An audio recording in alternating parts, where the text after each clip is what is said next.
well. And I thought, wow, like that just shows so much strength to be going through so much yourself, and then to also take on that burden of caring for your parents and trying to make sure they're okay. But I was almost relieved when kind of in the second half of the book, I think his age shows more, like in his excitement with when he gets that email from someone who he thinks shares the same experiences as him in the form of Ishua.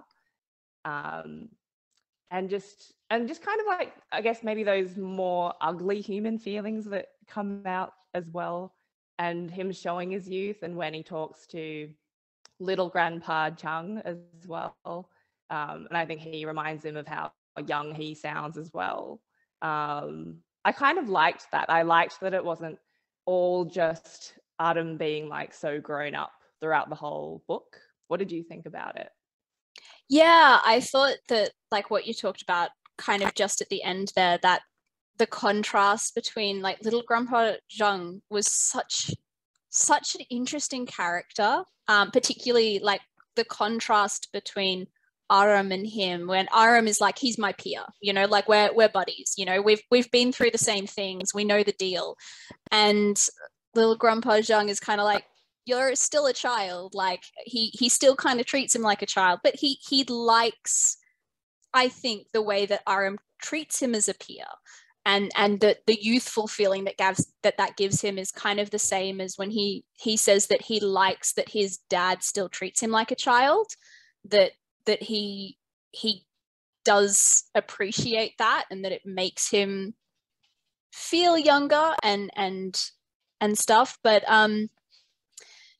you do see like a gulf kind of between them in terms of like maturity, particularly I think towards the end, when Aerym spends like a lot of the novel trying to answer the question, like, why do people have children? And he assumes that Little Grandpa Jang is the same as him and like hasn't had kids, doesn't understand that question, and has never considered any other possibility. And then right at the end, when Little Grandpa Jang is like, no, he was a parent.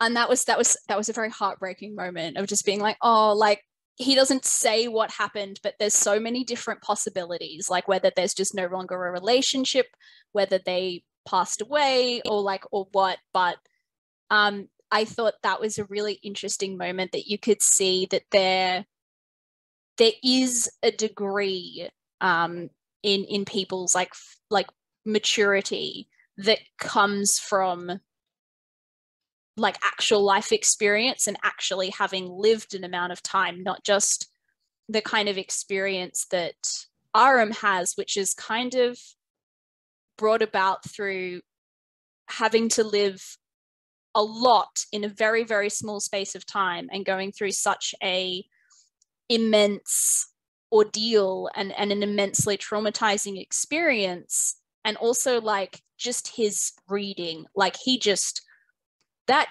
kid reads more books than than like anyone else would read in their entire lifetime in 17 years.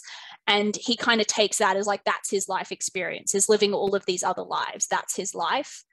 But yeah, I thought that moment with Little Grandpa Jang right at the end was very like quite pointed in showing like, no, there is a difference.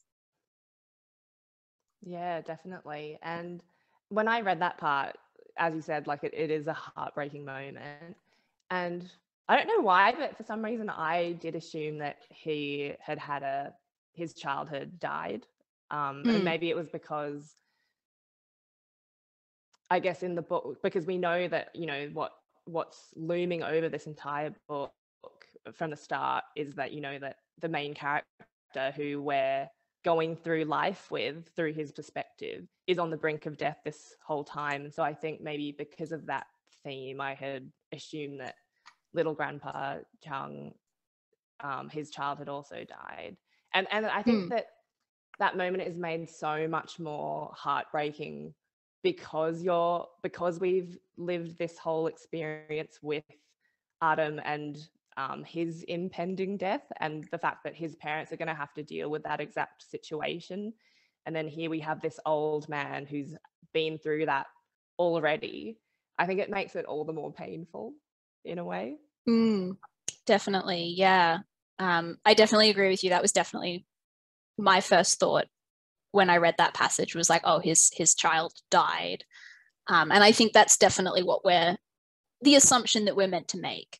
Yeah, that was just such a fascinating thing. And like with his parents as well, like what did you think of Mira and Daeho? Like their journey through parenthood was not as straightforward as most people's. They became parents as teenagers, and then had these 2 years of what I'm sure they look back on as like parental bliss with this child, this like wondrous like miracle child. And then because he was diagnosed when he was 2, and then at 2 years old finding out that your child isn't going to live past 16. Like what did your impression of them change over kind of the course of the novel as like their journey transformed them? Yeah, well, I think the whole novel kind of, I feel like such a big part of it is this idea of aging and what actually is aging and what is maturity.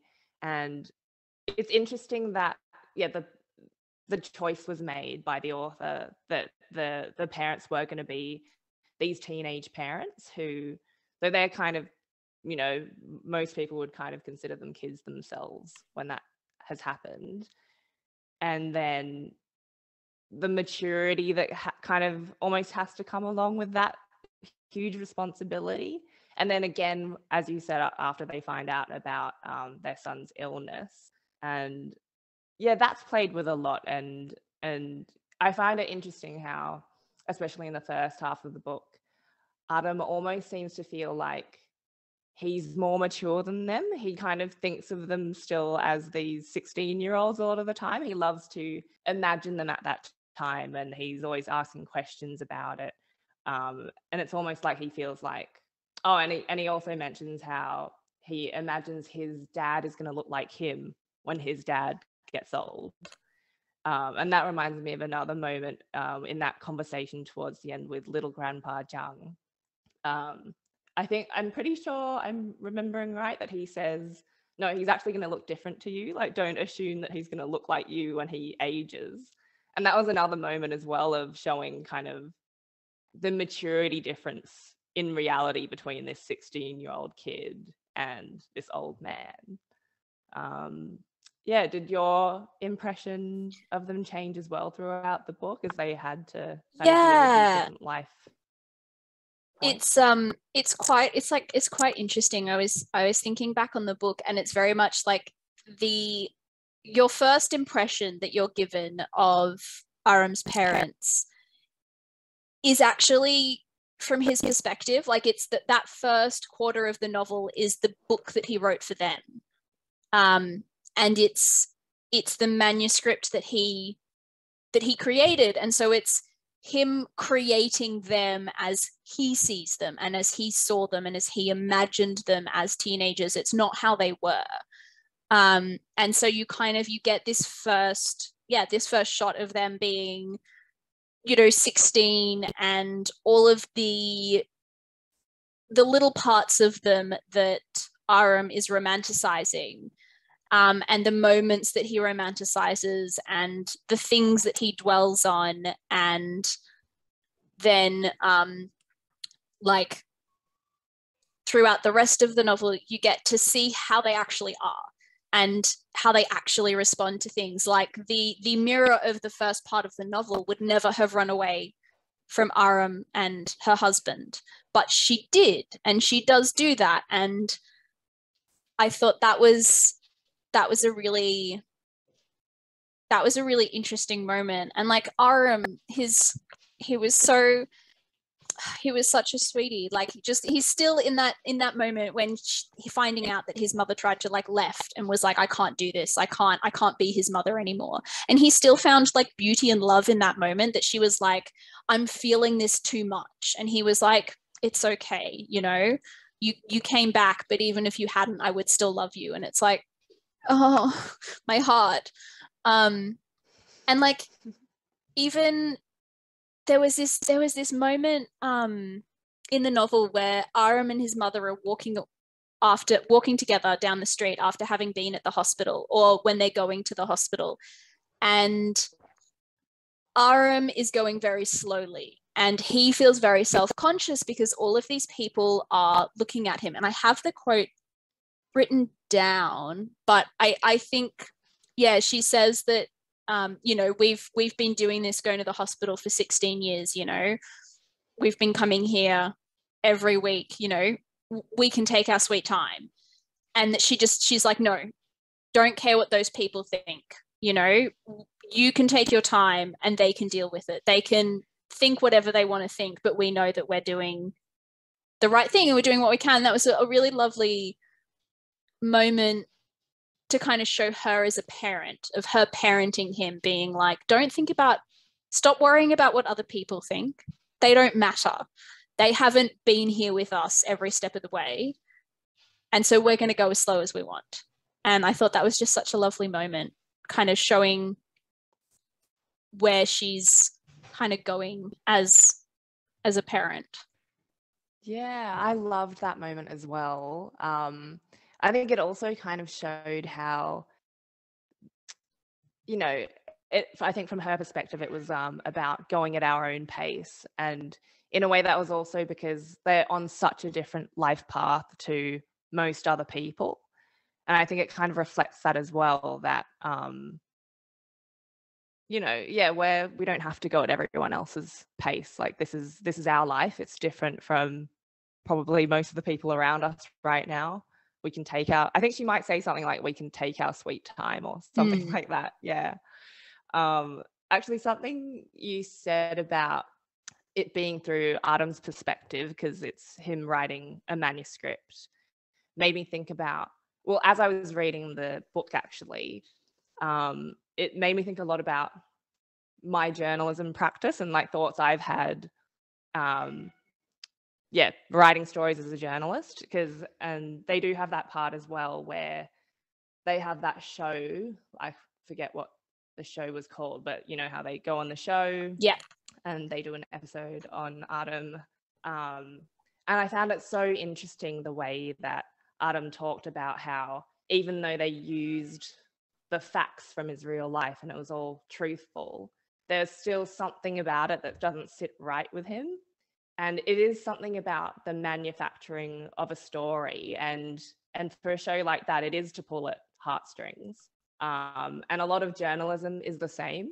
You might have these noble intentions of trying to represent something or show suffering in some context in order to shine a light or something, and for the world to be better or something like that. But there's still this manipulation involved. And I think seeing all of that behind the scenes stuff that goes on when you can see that Nare, the writer for the show, is trying to get particular grabs out of them. And it's still about, using this story for entertainment, and how she says it's going to blow up and is so excited about that. It was so interesting, being a journalist myself. That I think the book plays a lot with that as well, the idea of creating stories and manufacturing stories, given that, much of the book we're reading through the perspective of Artem, and he makes it clear that it is from his perspective as well. And then we have that show where they're trying to construct it in the most, heartstring pulling way possible for the audience. And we also have Izhua, who, we find out later is not who she says she is. And that's also this story building done by someone else who's wanting to create some kind of heart-rending story of his own. I think that's really interesting, this idea of perspective and of manufacturing a story. It's interesting to talk about that as well in the context of it being a manufactured story. Like, this isn't a real thing, and it's hard. Like, the book was so beautifully written, and the characters were so dimensional, like they had so much depth to them, that it is almost hard to forget that this isn't a thing that actually happened. These aren't real people, and that in a way, that aspect of it with the TV show felt almost like a commentary on that type of story of taking people's, you know, grief and trauma and sadness and emotional moments and turning it into something to be consumed for the public. And like, this book almost felt like the antidote to that, because it was like, here's this story that could be sad, and it could leave, you could read this story and just finish it and just be like, so have your faith in the world ripped away. But you don't, you finish it and you're just like, you feel like you just want to look at all of the little things in your life that make you happy and that give you a reason to live. Like Areum's that beautiful letter that he wrote, where he was like, what are the things that make him want to live? And he's like, the sound of the rice pot, you know, the kettle going. And it's just, you know, all of the little parts of the world that you can take joy in and enjoy without them having to be momentous. And that no matter what is going on in your life, you can have those things. I thought, yeah, it's definitely, I did such a good job with that.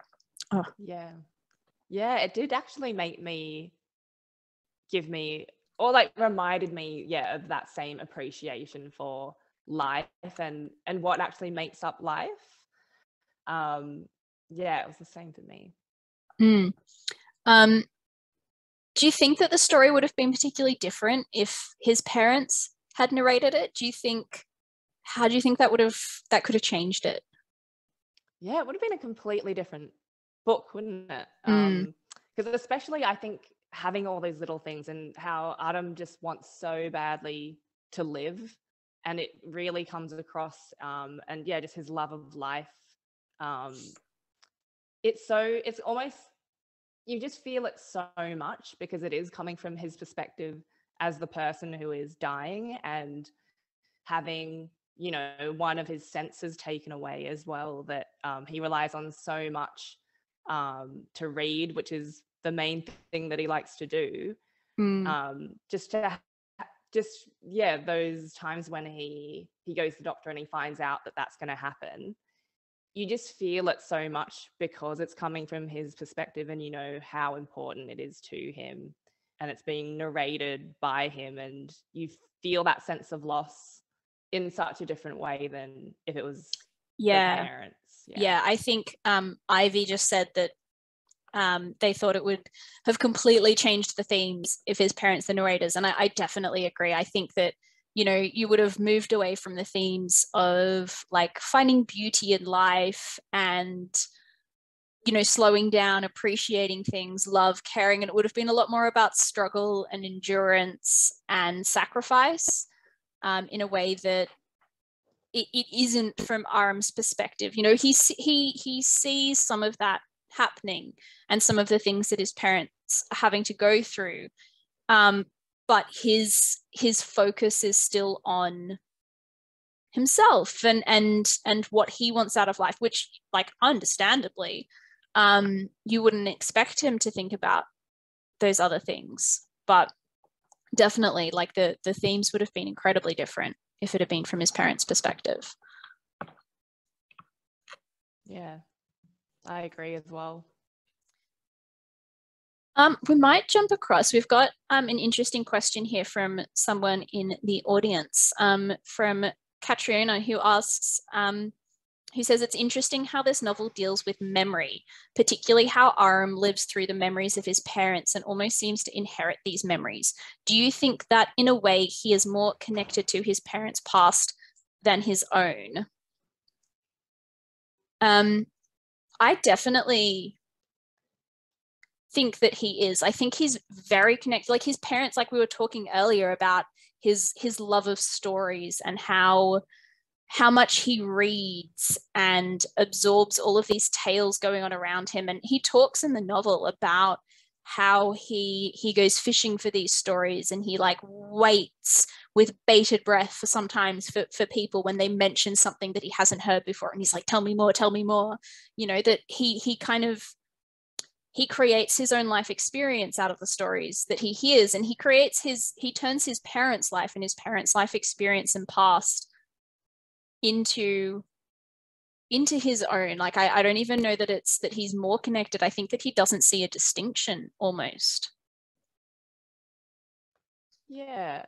Yeah, I think I agree with sort of the last point you made where yeah, it is more of an extension, I think, where he's kind of it's almost like the origin stories of how he came into the world. So I think he's really wants to know about that story of what actually brought him into being and like gave him life.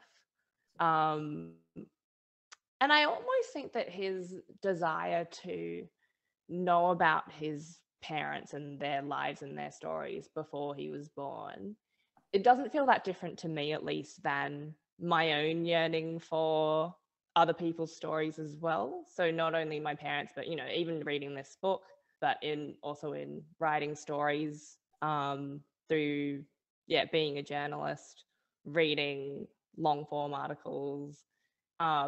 Yeah, I guess a lot of people really crave that sense of connection to the world around them.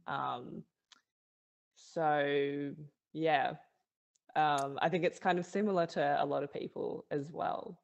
Yeah, it's definitely, yeah, he definitely craves that stimulus in a way, and he does some really, yeah, and like the whole first part being like the manuscript and like him reforming his parents' memories and other people's memories of them into like his own interpretation of what happened is fascinating. And it's like I think when I was reading it, I didn't really realize that that's what was happening with the interplay of like the manuscript at the start and then kind of going into the actual like narration as it happens as it went on. But it was beautifully done. It was really nicely done. um I guess one other thing we wanted to talk about that Sammy and I discussed was like the theme of loneliness in this novel, which runs at like a strange counterpoint to how deeply Arum connects with the people that are around him, but the people that are around him aren't the same age as him. They're his parents. They're, you know, little Grandpa Jang, who is not the same age as Areum and doesn't really see Areum as a peer. And then he's got his pen pal, who he thinks is the same age as him, but isn't. And there was a really fascinating in that first part of the novel. He's writing about his father, and he's talking about his father when he's first kind of speaking. His father's talking to his father-in-law, so Aram's grandfather, and he says that his father realized that that adulthood held a stench of loneliness. That was like the key thing about being an adult was being lonely. And I feel like that almost plays into Aram's perception of himself as an adult. Is he's like, I am lonely, therefore I must be an adult, which is quite sad. But yeah, like what do you feel like you might have learned about loneliness throughout the course of the novel?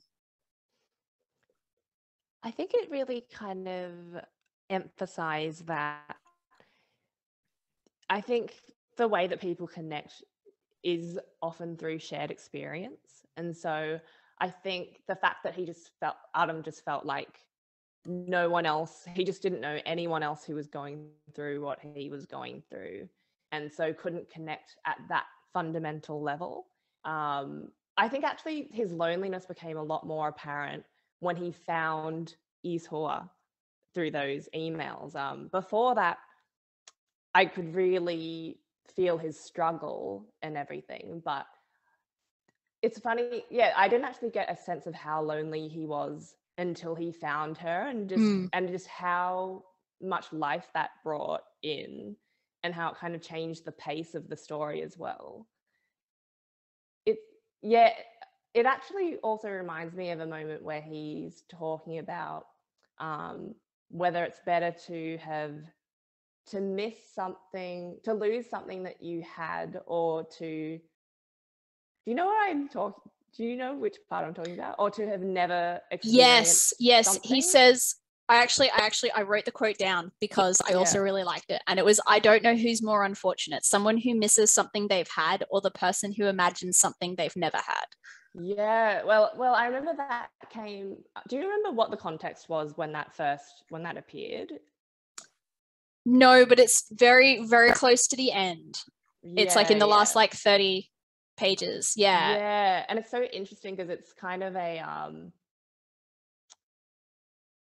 foreshadowing, because he's talking about it in relation to something to do with wanting to ask Ishua something, I think. Oh, I think maybe it's about his eyesight. No, I can't remember. But it actually comes before he finds out Ishua's real identity. And then that actually happens, like that thing that he was musing over, this huge thing, this person that he's been conversing with, and getting so much joy and life and excitement from, suddenly that being gone, and because it's not what he thought it was. Yeah, I just checked. It's from one of his letters to Isioha. Oh yeah. I thought that was so kind of well done in terms of that foreshadowing of that loss happening. I think like what you said about how you didn't realize how lonely he was until he started writing those letters. I don't think he realized how lonely he was. I thought it was a really beautifully done element by the author of having this character who seems so completely at peace with what's happening to him. And it's only in those moments, like when he's finally like permanently in hospital, and then he's writing these letters and kind of having this little world of teenagehood opening up to him, of he's kind of finally going, like admitting almost that he does want more. And I think that's some of what like prompts that quote that we were talking about, was that he's going, oh, you know, this is making him want more and making him actually confront the fact that he does want more, and that he does want to, for her to be, you know, to meet her and to know her in real life, and to not be in the hospital, and to have his eyesight, and it makes him confront a lot of things.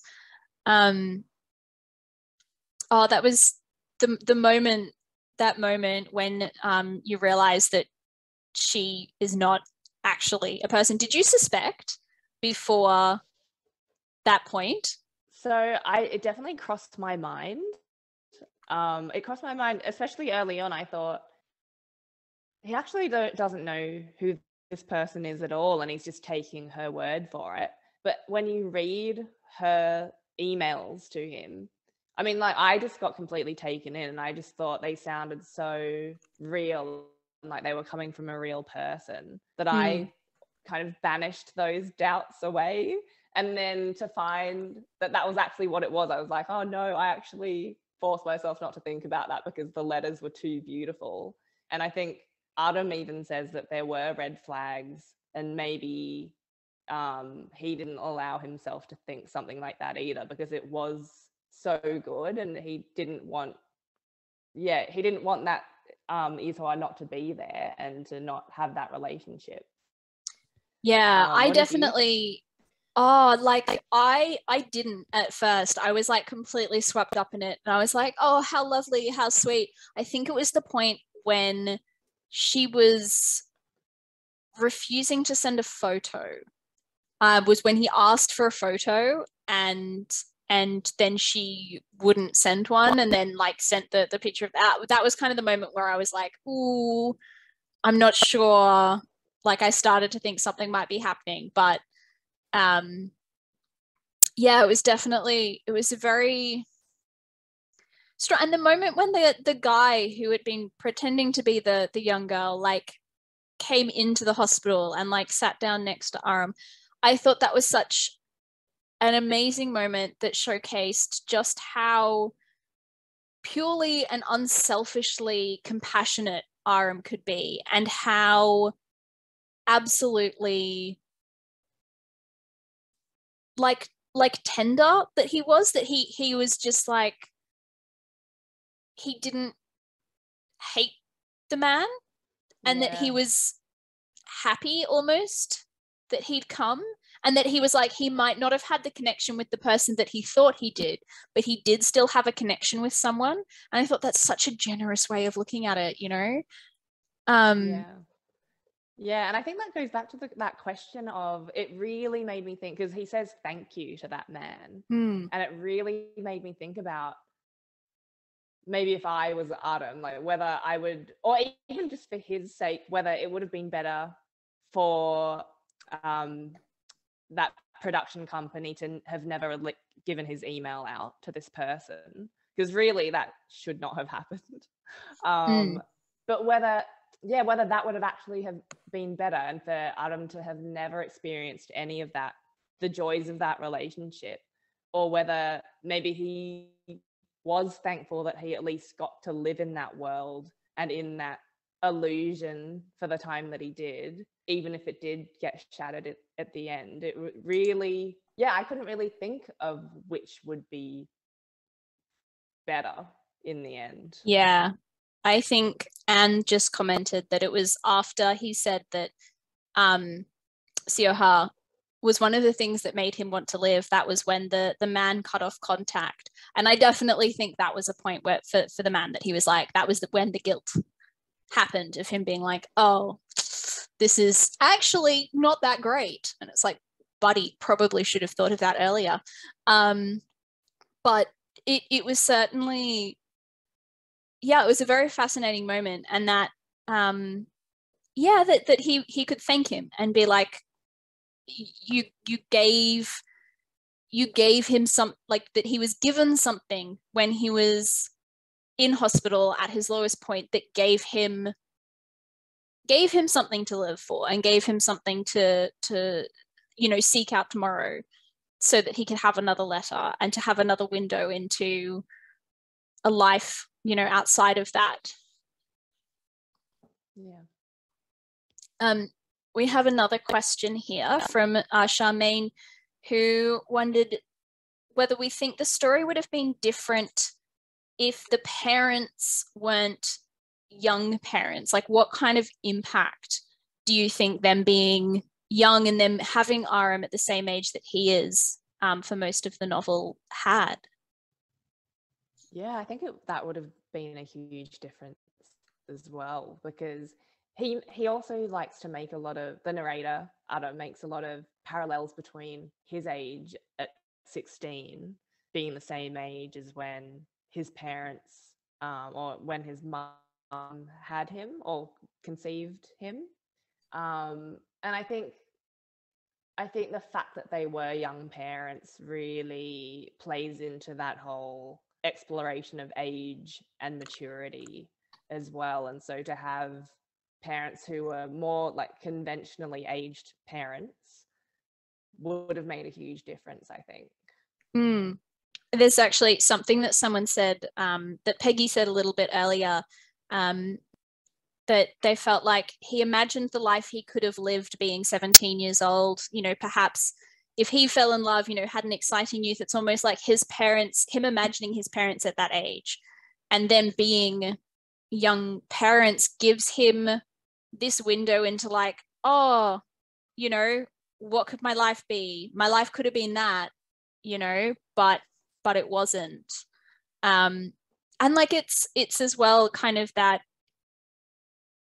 tying into that thing of that idea of the parents, what their perspective would be the things that they've sacrificed and struggled for, to like the judgment of being young parents. Like a couple of people have brought up that even, like in Australia, it's not there's definitely some judgment that goes around, but definitely, you know, someone brought up earlier that in Korea there's a lot more, that it's really quite, you know, people can be quite ostracized for it, for being young parents, and particularly not just young, like teen parents, and that a lot of what they went through and this struggle, that if they hadn't been young, it's almost like some of that would have been removed, you know, that they would have had an easier time of it making the decision to have kids. Like, it was like the decision was taken away from them, in a sense. Yeah. And I think the fact that they're young, kind of, it adds to a sense that, like, we're kind of painted a picture of both of them as being on the margins of life, or feeling like they're on the margins of life. And well, the sense that I got was that they weren't really sure what they were living for, or didn't seem to have much of an idea of, you know, what they wanted to be, in terms of, you know, be when they grow up, like as a career. And yeah, neither seemed to have like an overwhelming zest of life, zest for life. And then they found each other and found that they could bond over that. And then they had Adam, and it was suddenly like he was who they were living for, I think. And so I think it, their age being so young and that being also unconventional kind of ties in a bit with the fact that they already kind of felt like they weren't, they were already on the margins, and then it kind of continued that trajectory, being so young as parents. Yeah, that they kind of started their lives together, wanting to be on that separate path, and wanting to say, we're gonna walk our own pace, we're gonna set our own, you know, goals, we're going to not live life according to the rules that other people set for us. And that they both always wanted that, and that's, yeah, like what you said, that's what they bonded over. And that's what Mira tells her friend, that like that's what she saw in him, was someone else who was pretending to fit in, but actually wanted something completely different. And there's like a beautiful line right at the start, of Arim's dad saying, you know, like, don't be sad that I'm sad, because it's a privilege for someone to be sad for someone else. And that's like, you know, it's almost like his parents are like, this is what we live for, is we want to live for loving our son and caring for him, and not like in a caring for him as he's ill, but like creating this beautiful warmth and sense of family and family history. And there's just so much love in that household, which was just amazing. Yeah. And also that acknowledgement that sadness is a part of life, and kind of what part of what makes life great and rich as well, saying that it is a privilege to have someone to be sad about. It kind of also feels like that acknowledgement again of, not fearing that you're going to lose something, that it's almost a privilege to have something to lose, is interesting. What did you think of the reveal at the end that his parents were expecting another child? I did feel a bit sad for Adam in that moment. Like, I felt it does give you hope as well, because you know that there's, the parents at least have another child that they can also love, and something that they can look forward to and feel hopeful about. So it's kind of bittersweet, because from Adam's perspective, it can feel like a bit like a replacement. So there's kind of a bit of a sadness there as well, and it's also a sibling that he's never going to meet as well. So that's also very sad. So it is a bittersweet moment, I thought. How did you feel? Yeah, I agree. I feel like that was almost the part of the ending that made me saddest. Like, Aram dying I was prepared for from the start of the novel. You know, when you read a blurb of a book like that, you're like, okay, there's one of two ways this is going to end, and by about halfway you're like, right, he's going to die at the end of this novel. There's no miracle cure coming. This is a story about a boy who's dying. And so, you know, even though being prepared for that, it was still very sad. I felt like that was the part that was, that bittersweet of him finding out, and that his parents didn't tell him as well. I thought that they wanted to keep that from him, because they wanted to make it easier for him in a way. They thought that would be easier, would be if they didn't tell him. But then, you know, him working it out and supporting them in that, and being like, it's okay, you know, absolving them of any guilt they might feel over that. You're like, Areum, you're still being such a nice person, even, you know, in every circumstance. But I do think you're right that it does give you a lot of hope, because you see the way that they surrounded Areum with stories, and you know that this new child's life is not like they're going to grow up surrounded by stories of Areum. Like, he is always going to be a presence and a figure in their life. You know, they're never going to have to feel like they have this, you know, sibling that they don't know, because their parents will always be filling the house in their life with stories of him, which I think is really, really nice. Very sad, but very nice. Yeah. I know one thing that I always find quite interesting is reading works like this that have been translated. I wonder, do we have anyone here tonight who read the book in Korean? Or just sound off in the chat. I just want to know, because I think it's really always really fascinating to look at like the differences between you know, works in their original language and translated works, and the changes that get made in that process of translation. What do you think, Saimi, about like that process of translation on like a book like this?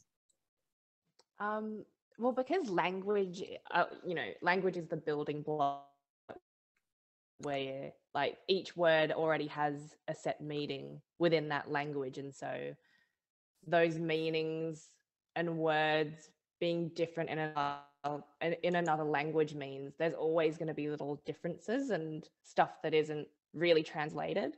I think, yeah, when you pointed out that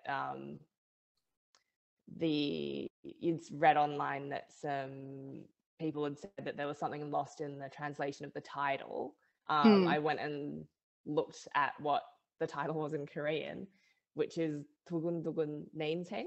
And that actually, Tugun Tugun, is kind of like onomatopoeia for your heartbeat.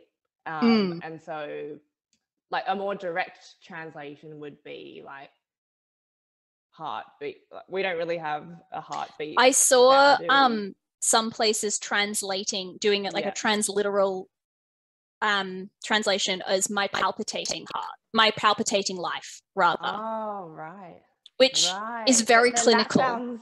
That sounds so odd, and like it doesn't actually capture the meaning at all, because it'd be more like thump. It'd be more like maybe like thump thump. It just doesn't. That sounds odd, and that's why I can. It doesn't work. Yeah. But yeah, it is like a different thing, and I did find myself like I do speak and read Korean, but more at maybe like a 3-year-old level. But I did find myself, as I was reading the book in English, it was almost like a second track was going on in my mind, in parts, translating it to Korean, which happens when I read books in English that I know, that have been translated from Korean. And it's such a different reading experience to a book originally written in English, because I'm actually reading the English, and yet having this other separate track where there's Korean coming out, or what I imagine is what it would actually say in Korean. It's kind of like watching a movie with subtitles, but it's like happening in my own brain. So that's kind of an odd experience. Oh, I can imagine. Yeah. But yeah, it's interesting, and it kind of makes me want to read or attempt to read the Korean version. Yeah. There's a lot, like so in our book club, we try to do a number of translated works each year. So we've done a number of works translated from Japanese. Our book club book last month was a book translated from French. And it's really, it's very interesting to read books that were not originally written for an English language audience. Because particularly I find with My Brilliant Life and with other books that I've read translated from like Chinese, Japanese, there are some very significant cultural differences, and there's some significant cultural differences in story structure and in how people think about stories and structure stories and character, like the whole language of story has differences in different cultures. And so I think that for me, you know, I'm only fluent in English. I can only read books in English. And so reading those translated works gives this amazing insight into, you know, other cultures, other languages, other people that you just don't get if you don't read translated works. But I do always wonder, like that same thing with the title of this one, that like what are the things of like the original voice, this style, wordplay, translating wordplay, you know, like translators they walk this very delicate line of knowing what's going to work in English versus what the author's intention was. And so it's always fascinating reading those, like, yeah, translated works like this one and getting that glimpse of another culture kind of unadulterated by it having been originally written in English. Like the translation definitely muddies that line, but yes, yeah, like Ivy said, translations are works of art in themselves.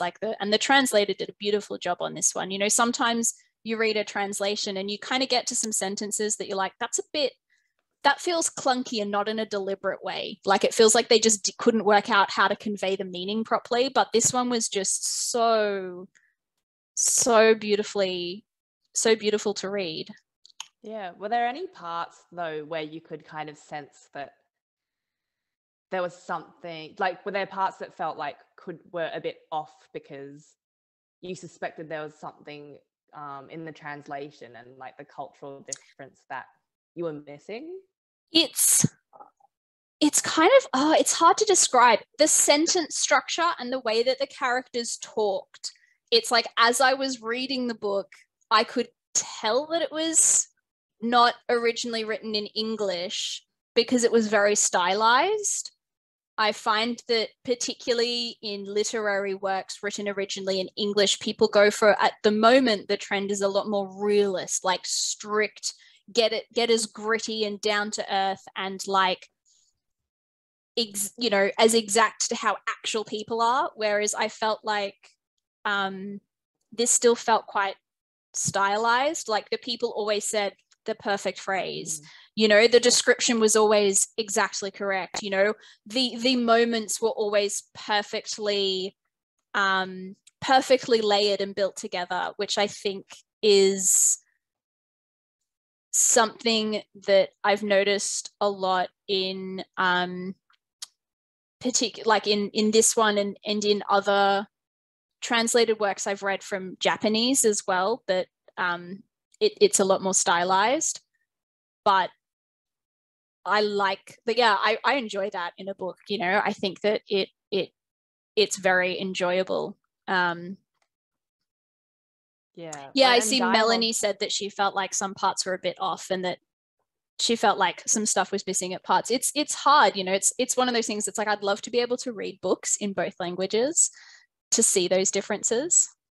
Yeah, I think dialogue especially is where it gets tricky, because just picking up on the tone of the way people speak. I mean, it's already tricky enough, just if you're trying to write dialogue, let alone kind of like translating from one context to another, and from one culture to another, and from one language to another.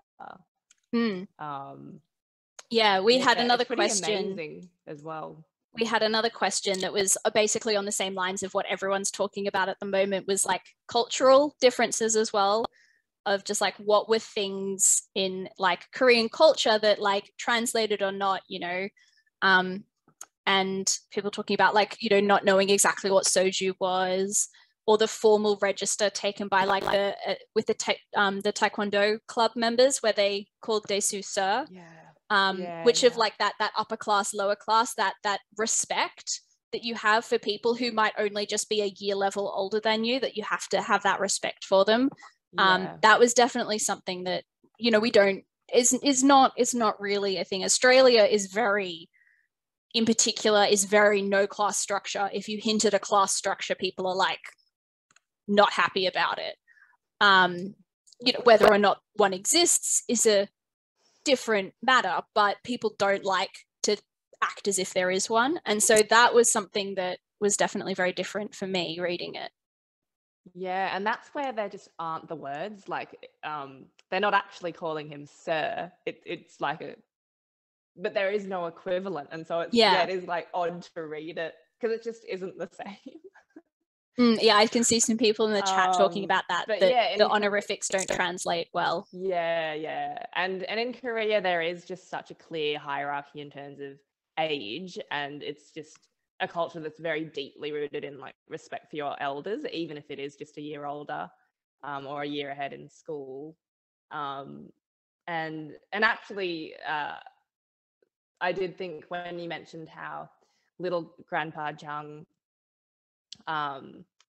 where Areum talks about Little Grandpa Jang as though he's a peer, and that's actually even more disrespectful in Korean culture, because a child would never say that an elderly person, like a senior person, was their peer. So that's actually even more like weird in Korean culture. Because there is a moment in the TV interview where like Little Grandpa Jang comes in and they're like, he's like, oh, you're not even going to interview me. I'm Areum's best friend. And they're like, oh, what do you want to say about him? And he's like, he's incredibly disrespectful. And for me, you know, hearing you talk about it now, I'm like, oh, of course, that makes so much sense. But at the time I was like, oh, haha, he's being such a jokester. But like, actually, he's right. Areum was being incredibly disrespectful. And like, it seemed like he didn't really mind that much. But yeah, it's fascinating. Yeah. Well, I think we're actually about to run out of time. So that one there. So yeah, thanks everyone for coming along. I have absolutely loved talking about the book. I loved reading it. I hope you all enjoyed yourselves as well. So I just wanted to remind everyone that tomorrow the KCC is going to be drawing 10 winners to receive signed copies of the book. And for everyone who has come along, Berkeley Books, Hornsby, we still have one more book club for the year. This was KCC's last book club for the year. But if you're interested in coming along, our next book club will actually be held in person at the end of November, and we're going to be reading The Lincoln Highway by Immortals, which should be an absolutely amazing read. If you want any more details about that, you can head over to our Facebook or Instagram pages, and there'll be stuff about that there. And then we're also going to be hosting another partnership event in January with the KCC. So watch this space, and that will all be held in person, barring any more issues with lockdowns. But I'm really looking forward to it, and I hope everyone else is as well. The next KCC book club should be next year. They'll announce all of that on their own Facebook page, website, newsletter when it's all decided. Thanks so much, everyone, for coming.